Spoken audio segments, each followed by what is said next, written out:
Poker Hero here, and we're going to do something kind of cool today. Today we're going to review the first hand that one of you actually emailed me in with a question about.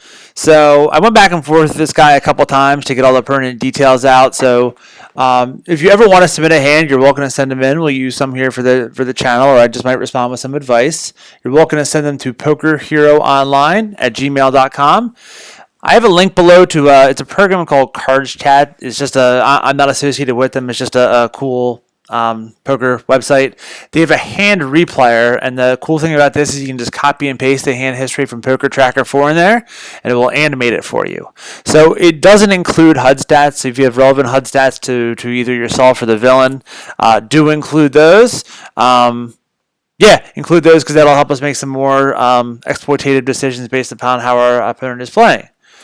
So the Cards Chat interface looks like this, and let's see what we got sent here today. So just going to hit next. All right, so our hero here is Pocket Jacks. He's playing the small blind. We're in a 1 cent, 2 cent game. He did not tell me what website it was from. 100 big blinds deep. Everybody's 100. All right, so let's see what happens here. So we get a fold. We get a limp. We get a fold. All right. So what I would do here before we see the action is think to yourself before I say it. Also think what you would do here. So this is definitely a raise spot. You don't want him coming in, especially having position on you with a random overcards that get there. He didn't give any stats on this villain. He ends up not being the main villain in the hand. But I would raise for these guys every time. What I would do is I would make it 10 cents here. I would make it 3 times the last bet, which is 6. Plus other money in the pot, which is an extra 2, plus an extra big blind because you're out of position. So when you're raising from the blinds, you always want to raise a little bit bigger. So I would make it 10 cents here. Our hero makes it 8, and that's okay. It's just a little bit small. The bigger you make it, the more folds you're going to get here, especially pre-flop. Remember, you want people to fold pre-flop. Folding pre-flop means you win pots without paying rake, and that is a good thing. So I would probably make that 10 cents, but I agree with the raise here. You're spot on there. Then big blind, 3 bets us. So our hero here did include some stats on the big blind, saying he is a VPIP of 30, a pre-flop raise of 18, and a 3-bet percentage of 4. So that kind of gives us his profile here. So he's doing it with a relatively tight 3-bet range. So we got to keep that in mind as we do this. So the initial limper folds, and it's back on us. So let's look at this mathematically before we make our decision here. So we have Jack of Hearts, Jack of Clubs. Let's assign our villain a 3-bet range here. So I'm guessing somewhere, if you say 4%, most guys at a 2NL level are not doing it with any kind of bluff. Meaning they're not balancing some of their upper aces here with some like ace 3, ace 4, ace 5. He's probably going to do it just with linear value hands. It probably is a 3-bet range. Probably looks something like this. Maybe pocket 9, so I don't think most guys are going to 3-bet those. Guys at this level just aren't 3-betting enough when they're doing it. They're doing it with fairly nutted hands, and I've played a lot of 2NL, and you don't see many people with a 4 3-bet. You see a lot of people with a 1 3-bet, 2 3-bet.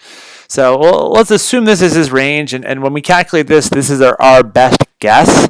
It's not necessarily the exact hands that he's going to play with, but this is our guess. So how does Jacks fare against that range? Well, not bad. I'm going to guess at this point you're ahead of 20 pairs of unpaired hands, meaning the ace kings, the ace queen. That's 20 combos. You're ahead of the 10s. That's 26 combos you're beating. You're losing to queens, kings, and aces, which is 16. So I'm guessing here you're actually in pretty good shape. You have probably 58% equity. What do we have? So how do we do that wrong? Because when the 5 cards run out, a lot of the ace king and ace queen are going to get there. So you have some overcards. All right. So here in this situation, we only have 44% equity, and that's okay. Because if you flip back here, we're putting in 17 cents to win a pot that will be 52. So 17 divided by 52 is 32%. So here you have 44% equity. You need 32% here to continue. This is a pretty easy continue. I'll tell you, I would always continue with probably 8s plus, ace queen plus here. Depending on the villain, a suited connector or two. You're not really deep enough because you're only going to be getting about 8 to 1 in a suited connector, so you don't want that. But Hero does make the call here, and I agree with that. And we get a flop of 10-4-2. So before we see our action here, let's figure out how does this help us and how does this help the villain? So if you plug in 10-4-2, let's run it here. So we're going to do a backward deal just to the flop because we want to see how that hits the villain's range. So we see a 10-4-2. So his broader equity is closer to 50-50. Now, why is that? It's because the villains, ace king, ace queen, and stuff, they'll have not lost, but they're behind at this point. Behind to our jack, jack. They didn't hit. I get a 2. I think I should have been a 2 of hearts just to take any flush draws out of there. 2 of spades. I don't think it affects our math much, but all right. Okay, so it's something that still favors the villain's range compared to ours. So it's a situation where you're either kind of ahead. You're ahead against the ace king, ace queen. You're losing to pocket 10s, pocket queens, kings, and aces, which is going to be a lot of his range. So let's see what happens. So this is a move that I don't like leading out here. So I realize you have an overpair. We just talked about, the villain's going to have, what is that? 18 plus 3, 21 combinations of hands that beat you currently. The other 20 combinations while you're ahead are very much live. Pocket 10s have you crushed. Meaning you're drawing to 2 outs with the jack. Any of these pairs actually are drawing to 2 outs with the jack, meaning you have to hit trips or better. The ace king and ace queen, again, you're ahead of what the guy has. If he has ace king, he has 6 outs, so he has 24% equity just to hit those ace and king outs. So when you're leading like this, you're forcing the villain to kind of play perfectly, meaning he can call when he's in good shape and full when he's not. You are leading for about pot size, so he needs about 33% equity to continue. He would not have that with the ace king or the ace queen. So if he folds those out, you're folding out hands you're ahead of. So remember, you bet in poker to get value from worse hands or to fold out better hands. This is a situation where by leading, you're going to allow him to call with better hands, being the pairs, and fold out hands that you beat, being the ace king, the ace queen. So I don't like this as a lead. I very much like this as a check and reevaluate. But what happens here? So we check, villain calls. So what does that do to villain's range? That may not eliminate it a whole lot. The guy may float with 2 overcards here.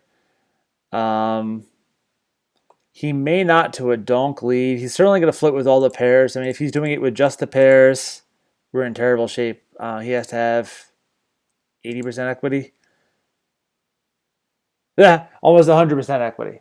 So if that's what he's actually calling with when we lead, then that's a big mistake. I mean, if we give him these hands, we saw where we were, and it's about a 50-50, but you want to be putting in money when you're ahead. Even though you have 48% equity, you don't want to be putting money into a pot there, so I definitely don't like that lead here on the flop. I would definitely check. You can check call, but I definitely don't like a lead there. Turn is a 9 of clubs. So if we flip back here before we think of what to do, is we have no 9s in the villain's range. If he had an ace-king or ace-queen suited, realize there's 8 combinations of ace-king and ace-queen suited, only 2 of which would have clubs. So it's unlikely. He has 2 combinations of flush draws out of his 42 possible combos. So only 5% of the time did he make a flush draw here, so it's not real significant.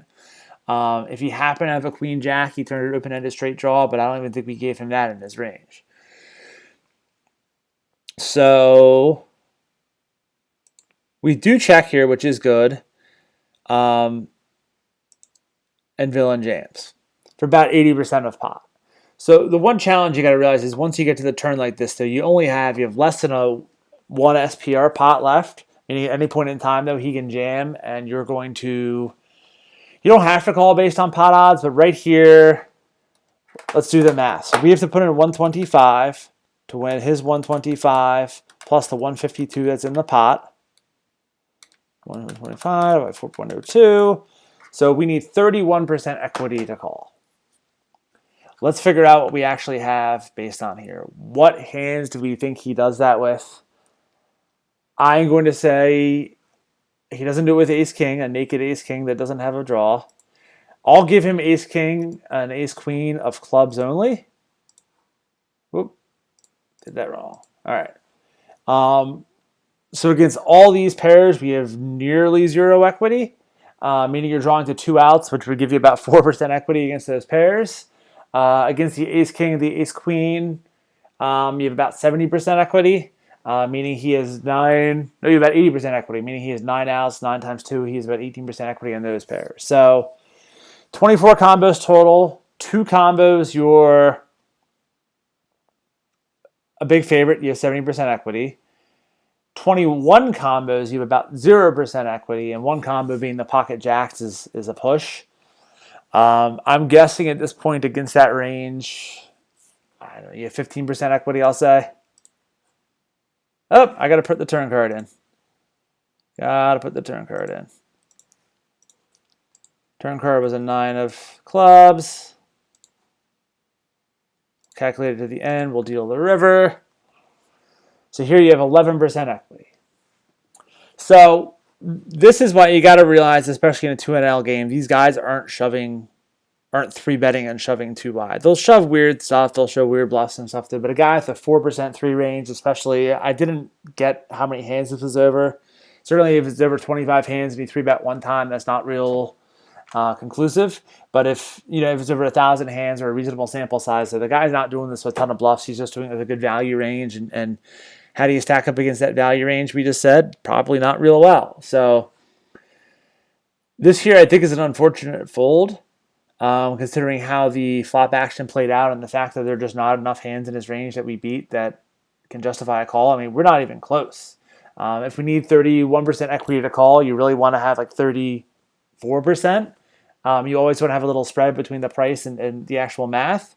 More so in tournaments, kind of less so here in cash, but you want to have that spread, and it's a negative equity call, which unfortunately we do make.